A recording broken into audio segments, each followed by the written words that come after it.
Hello. Once again, it's Shabbos Parashah Vayera. That's what we're talking about. I can share some words with you, some ideas. This is a loaded parsha. Specifically, it deals with the Akedah. Many things you should learn from the Akedah. The Rambam points out in Menachem. He asked the famous question, what exactly is the purpose of Nisyonot? It's obviously not there for God to know what's going to happen, because God knows what's going to happen. So obviously that is not the purpose of the Nisyonot. Ramban writes that the purpose of Nisyonot in order to give you a challenge and get sachar for your challenge. Rambam walks away from that, saying that there's no reason, it's not moral actually, for God to give you Yisurim in order for you to afterwards have pleasure. There's no such thing as getting punishment or getting something negative unless there's a negative activity which warranted it.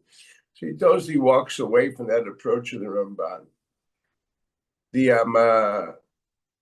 Rambam's approach is that multitude of people, God, he quotes a Chazal, quotes a Medrash. The Medrash says that there was a potter that wanted to sell his wares, and he wanted to show people how strong the pots were. They don't have cracks, they don't leak, etc. They're strong, they withstand pressure. So he, as people pass by his store, he takes out the strongest pots he has and he knocks on them, exhibiting the fact that these pots won't break and won't crack under pressure. Obviously, people see these are the pots and this is the potter, and people will come and buy their wares from this potter to buy his pots. So too, HaKadosh Baruch Hu wants to advertise to humanity that who his strong pots are, and how people are, how these Jews and how his people actually are very strong, do not wither under pressure, do not crack down under pressure. And that's one of the reasons for Nisyonos, basically to tell the world, look, what man can attain. But it's much deeper than that. You see, there are multiple times that people don't even believe in themselves. Most people don't believe enough in themselves. If you really believe in yourself, you would analyze your capabilities. You look at the fact that you're not a Neanderthal, you're actually a Homo sapien, which is capable of thinking transcendent thought and living according to logic and all of a sudden. So why in God's earth would you want to live without thought? Why would you not justify the divinely inspired or controlled process of moving from a Neanderthal to a Homo sapien, to a person, as the Sforna says, you're nothing more than a nefesh chaya, which is created together with the animals. And then God puts into you a tzelem elokim, which Rambam explains, that means the capability of transcendent thought, living by profound values and living for a purpose. And most people really don't believe in themselves, and they don't really utilize that. Most people don't use their mind to that extent, trying to live with their values.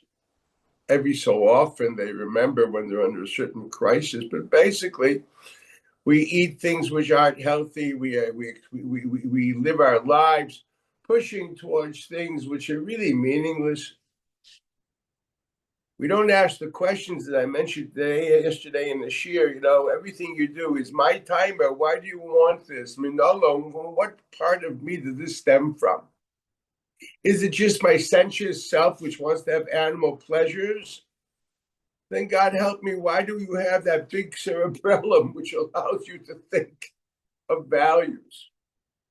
One would almost say that evolution says that you, a human being, must think. But man does not believe in himself. Man does not believe that he's capable of doing anything. And sometimes God has to tell man, start believing in yourself.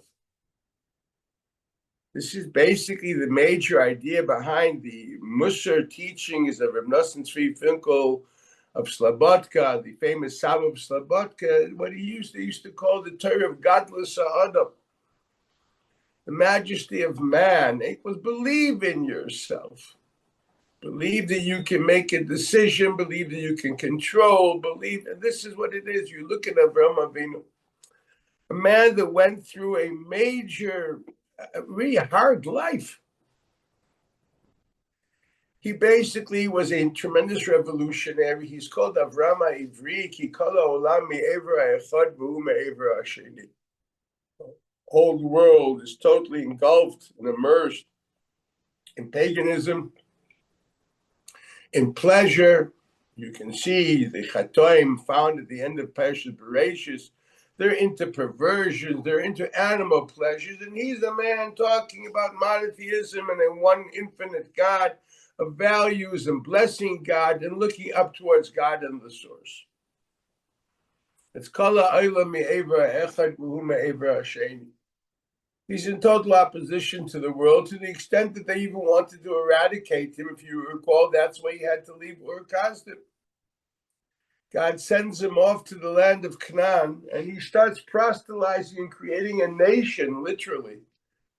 As the Rambam writes in Hilchos Avodah Zarah, Perek Aleph, he developed an ummah, not just a small yeshiva, but a whole following of thousands of people, which were walked away from paganism, were what you call his students, and they went into, they embraced monotheism, the world of thought, the world of ideals, the world of ideas which transcend just bodily pleasures and temporal, sensuous feelings.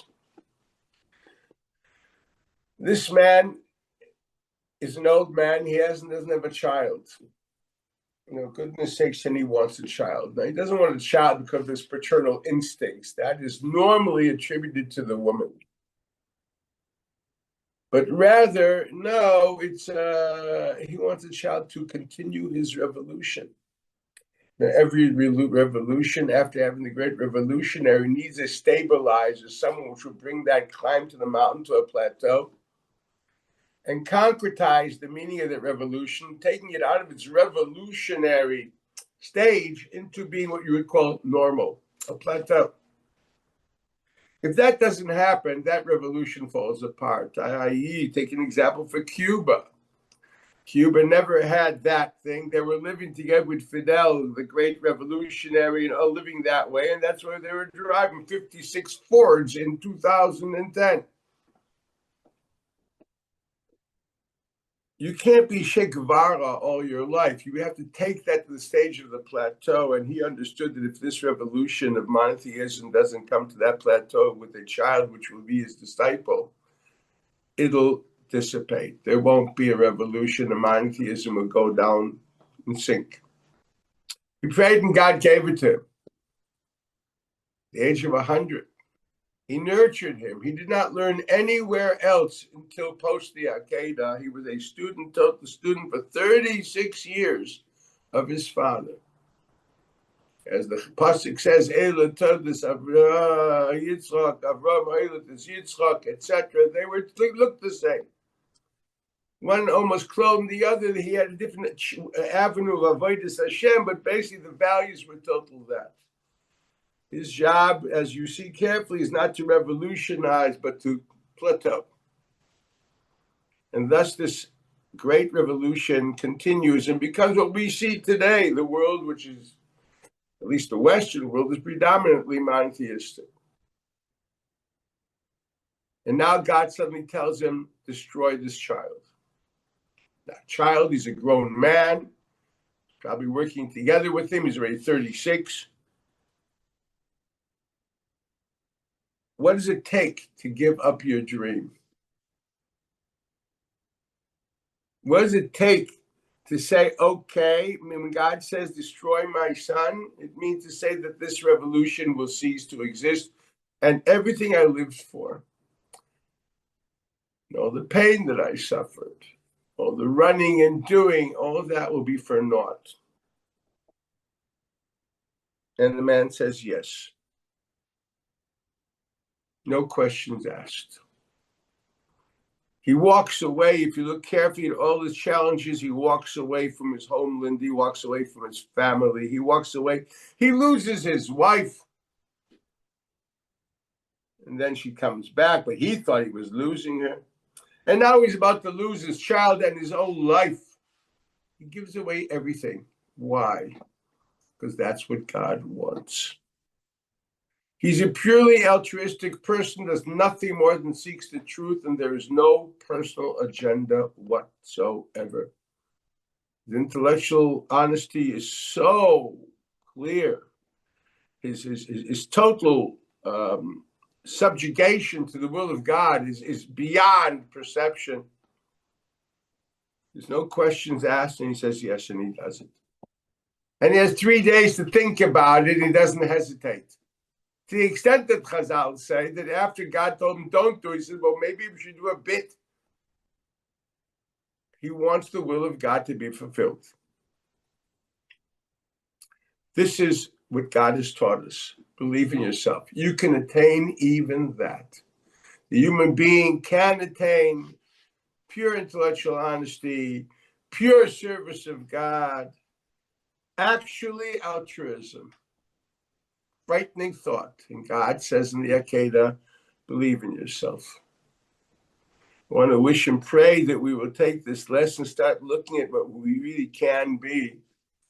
And don't just suffice ourselves with being mediocre people.